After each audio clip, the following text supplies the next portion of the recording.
I started, first of all, as I came into the ministry, put together a missions trip. Some of the people that are renowned to that is Charles and Jean Hurlburt, who were two of the people. Dr. Charles was a retired radiologist from the OU Med School, and they fell in love when they went over there, and they happened to be the last couple to be pulled out of the Murrah building when the bombing had happened. And so we had a team that went that first time. It was a very interesting trip because that was before water was really, so you didn't get sick. But we had a lot of fun. We had a lot of fun and did VBS and things like that. That was the first involvement. The vision obviously was Bobby's dad. And if you've ever read the book, The God of the Untouchables, it'll grab your heart. I don't know how many copies that I've given to people, and it's changed their thinking about India and why it's a great place of evangelism. Great people. Most of us didn't want to get involved because we thought of India and we thought of curry, but the food or whatever. But when you really get involved and you find the heart of the people, the kids that you meet, and the evangelism and the people that surround you in your ministry that have gone with me, people really have even published books and things surrounding the ministry, different things like that, you see the vision of what Bobby's dad had. And Bobby is a visionary that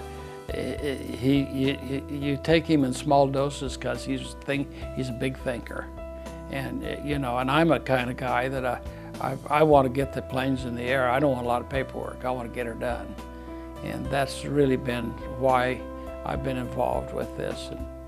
And God's used me in some ways that I never thought He would. The thing that I know most about how God is the ministry and how He's doing the gospel, some of it has to do with barefoot pastors.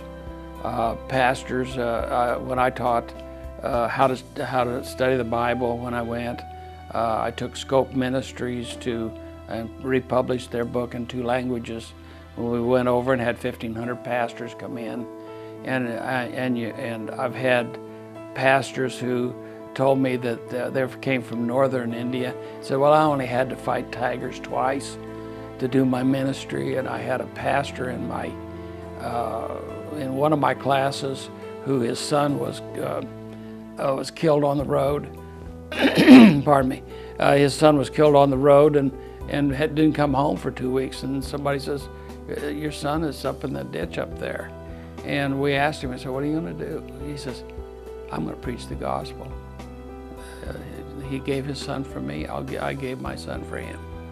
So that's the passion of the people, and I think that's really the key to the success of the planting of churches. It's very interesting that we have one of the guys who he's now had a scooter accident. When I first went to India, I met this young man. He was one of our orphans.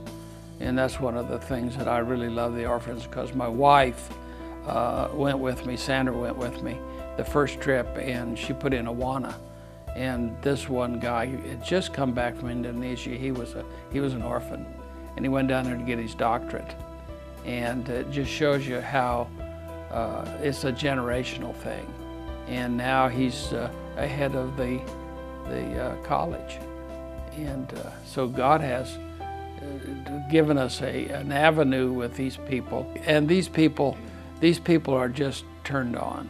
They just go out, and when somebody will go out and they live in thatch roof and dirt floored houses, and they go from house to house, and they start little churches, and they'll pastor 5 churches. That's a firebrand, and that's what's made the ministry go, I really believe. They can do mission trip, go and see, like like at the tomb. Go and see. He's not there. If you go, you're in trouble. It's like when you go to the Bahamas, they say, don't get sand in your shoes. You'll keep coming back. Well, India is that kind of place. It really is. And you go and see, and you see the ministry. For example, I'll give you an example how they can get involved. 11 years ago, I got a young little girl. She was 10 years old as an orphan. She's now 22.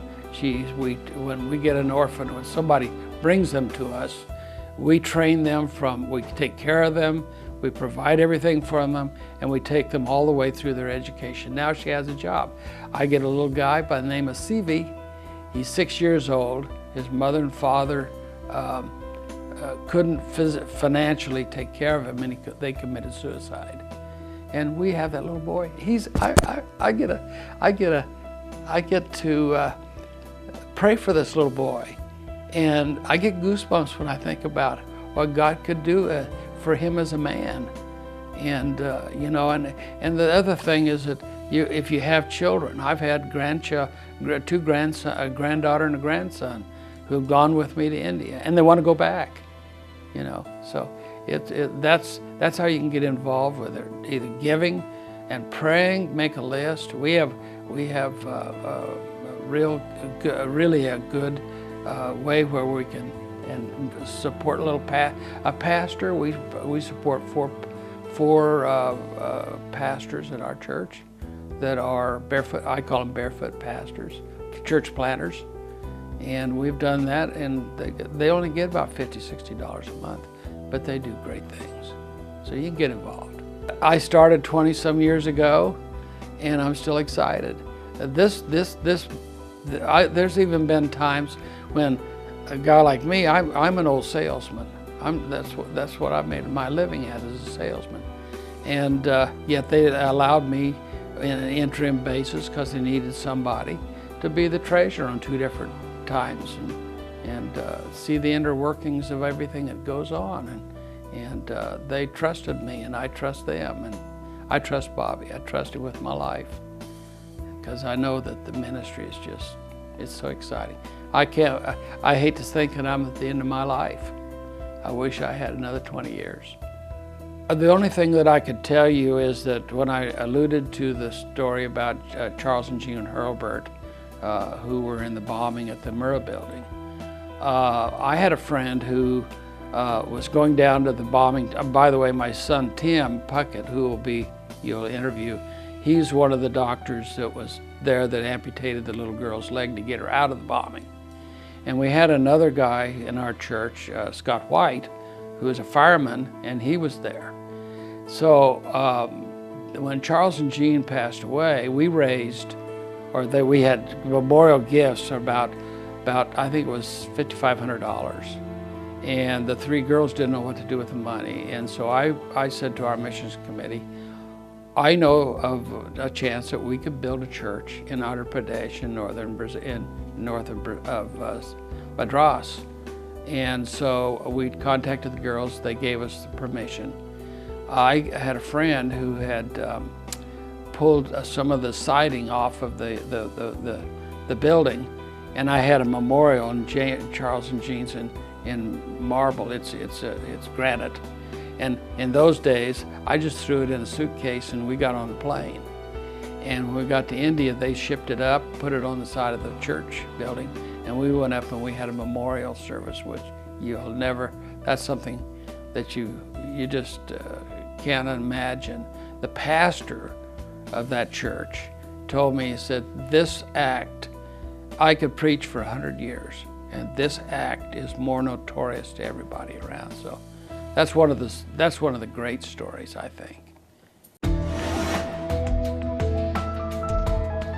If you know of a ministry that we need to know about, please give us a call, 888-641-8606, or take a look at our website, revelationstv.org.